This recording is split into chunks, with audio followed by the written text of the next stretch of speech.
एक प्राचीन भविष्यवाणी के अनुसार 4 धामों में से 2 बड़े धाम केदारनाथ और बद्रीनाथ इस कलयुग में लुप्त हो जाएंगे, जिसके बाद भक्त कभी भी इनके दर्शन नहीं कर सकेंगे।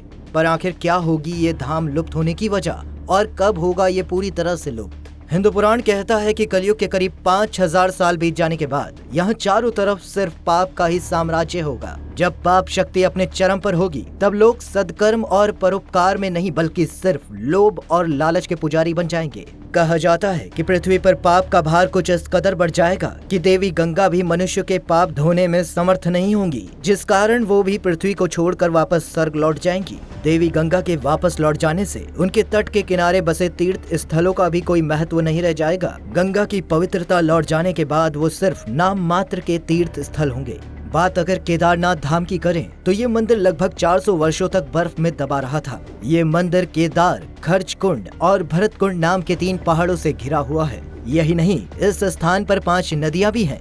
मंदाकिनी, मधुगंगा, शीर गंगा, सरस्वती और स्वर्ण गौरी नदियों का यह महासंगम देखने को मिलता है। भविष्यवाणी के अनुसार वो समय बहुत ही नजदीक है जब केदारनाथ धाम पूरी तरह से लुप्त हो जाएगा और भक्त गणों के लिए वहाँ के द्वार बंद हो जाएंगे।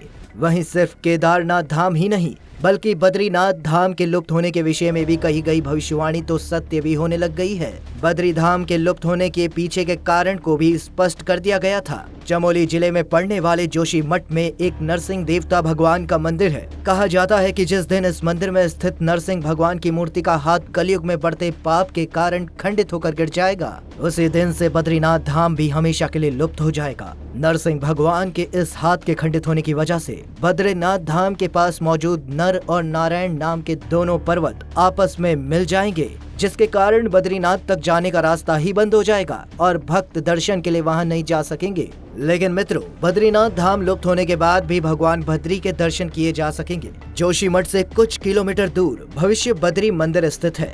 बद्रीनाथ धाम के लुप्त हो जाने के बाद इसी जगह पर भगवान बद्रीनाथ के दर्शन किए जाएंगे। भले ही बद्रीनाथ धाम के लुप्त होने की भविष्यवाणी हो चुकी हो, लेकिन ये भविष्यवाणी तब सच होते नजर आई जब जोशीमठ की जमीन धंसने लगी और इसका असर बद्रीनाथ धाम तक देखने को भी मिला। भक्तों को डर है कि शायद बद्रीनाथ धाम समय से पहले ही लुप्त हो जाएगा, लेकिन भगवान का चमत्कार अभी भी जारी है। बद्रीनाथ धाम अभी तक सुरक्षित है। दोस्तों, इन प्राचीन मंदिरों में ना जाने कितनी ही तरह की शक्तियाँ और रहस्य छुपे हैं जो इंसानों की समझ से कोसों दूर हैं। केदारनाथ धाम के विषय में भी कई रहस्यमय कथाएं कही जाती हैं। ऐसी ही एक रहस्यमय घटना साल 2013 में घटी थी, जब केदारनाथ में एक हिमखंड टूटकर मंदाकिनी नदी में गिरा था, जिसकी वजह से नदी के उफान ने एक भीषण आपदा को जन्म दिया था। लेकिन इस आपदा में बाबा केदारनाथ का मंदिर ज्यों का त्यों खड़ा रहा। इसके बाद एक अनोखी घटना जरूर सामने आई। इस आपदा के बाद बाबा केदारनाथ तक पहुंचने की दूरी रहस्यमय तरीके से 3 किलोमीटर बढ़ गई। पहले गौरीकुंड धाम से केदारनाथ तक जाने के लिए यात्रियों को 14 किलोमीटर पैदल चलकर जाना होता था, लेकिन वहीं अब यात्रियों को 17 किलोमीटर का सफर तय करना पड़ता है। वहीं इसके अलावा केदारनाथ धाम में करीब आधा किलोमीटर पहले प्रसिद्ध भैरवनाथ जी का मंदिर पड़ता है। भैरवनाथ को इस क्षेत्र का क्षेत्रपाल भी कहा जाता है, जो इस स्थान की सुरक्षा करते हैं। सर्दियों में दीपावली के बाद केदारनाथ धाम के द्वार अगले 6 महीनों के लिए बंद कर दिए जाते हैं, और ऐसा इसलिए होता है क्योंकि इस दौरान यहाँ भीषण सर्दी और बर्फबारी होती है। यहाँ किसी भी इंसान का रह पाना तब संभव नहीं होता। ऐसे में एक कथा ये भी प्रचलित है कि जब बाबा केदारनाथ की पूजा और देखभाल के लिए कोई पुजारी और भक्त नहीं होते,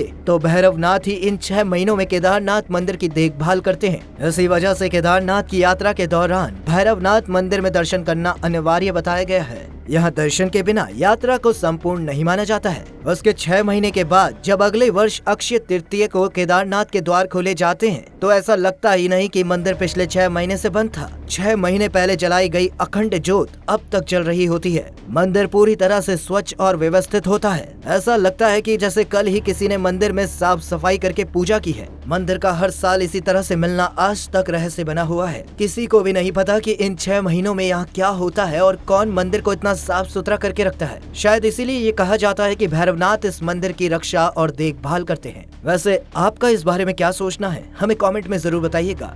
वीडियो लाइक कीजिएगा, शेयर कीजिएगा, और अगर आप हमारे पेज पर नए हैं तो पेज को फॉलो कर लीजिएगा। हर हर महादेव।